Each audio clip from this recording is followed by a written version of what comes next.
Good evening guys. Meron akong paliwanag na circle of fifth ng plot o pagkuha ng key signature. Halimbawa, sa key signature mo, sa piyesang tinutugtog mo, mayroong isang plot. Nadala siya or nakita mo may isang plot. Ang key signature mo doon ay F. Naka-key of F ka. Ngayon, nakita mo, dalaw yung flat mo, naka B flat. B flat. Tatlo,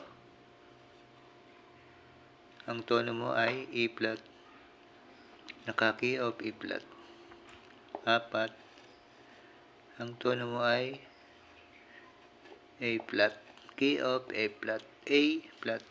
5, tono mo ay D. D flat.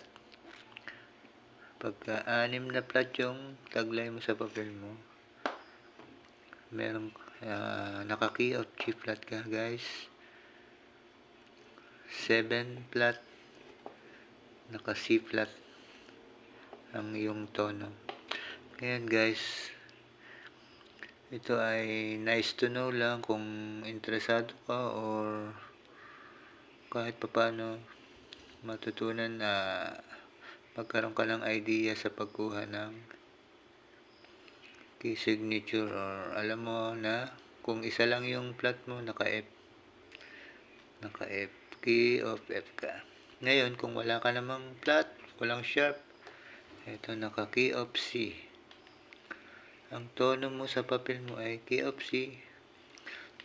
Kung wala kang tagline na flat, walang sharp, guys. Ngayon, punta tayo sa circle of P. Paano kinuha ito?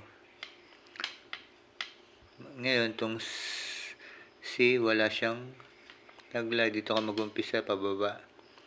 Circle of fifth ng flat. Ibig sabihin, pababa ka, flat. Mag-skip ka ng circle of fifth, 5, pang 5. Do, ti, la, sol, pa. Para ma-proof mo, gawin mo to. Do, ti, la, sol, pa. Meron kang isang flat. Pag may isang flat ka, naka-F, naka-key of F ka. Sa skip ulit tayo, 5. Circle of F, pa, mi, re, do, ti. Meron kang dalawang flat. Ibig sabihin, pag may dalawang flat ka, naka-key of B flat ka. Skip ulit tayo, 5. Ti, la, sol, pa, mi. Pag meron kang tatlong flat, naka-key of E flat ka naman. Skip ulit tayo, 5. Mi, re, do, ti, la.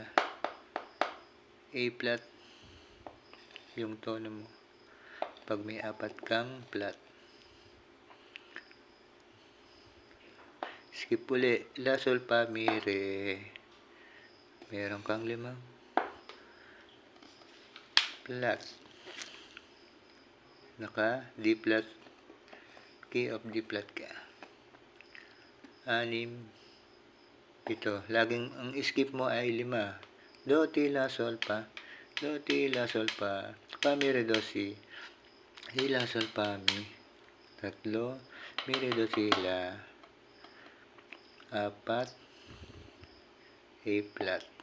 Ito ay proof lang para tama yung ginagawa mong pagkuha o reference mo sa key signature.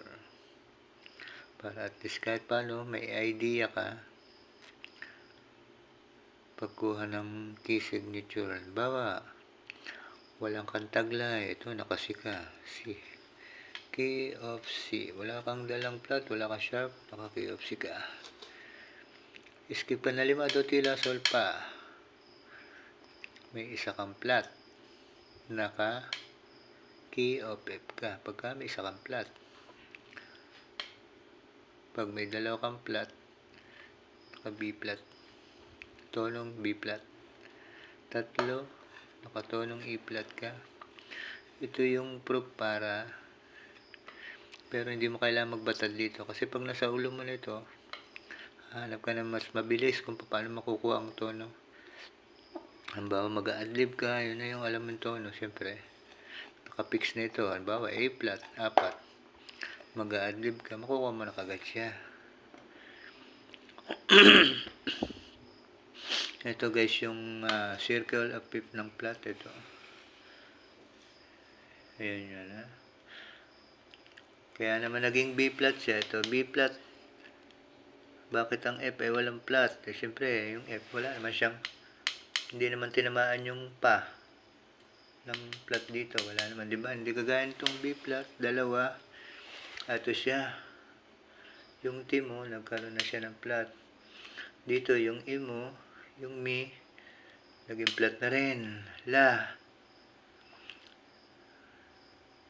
Re. Sol. G. Yung G mo, si Mi, La, Re, Sol, naging flat na siya. Tinamaan na yung line ng G. Yung panglima mo, naka 7 flat ka na. Ito na siya, guys. C flat. Guys, ito yung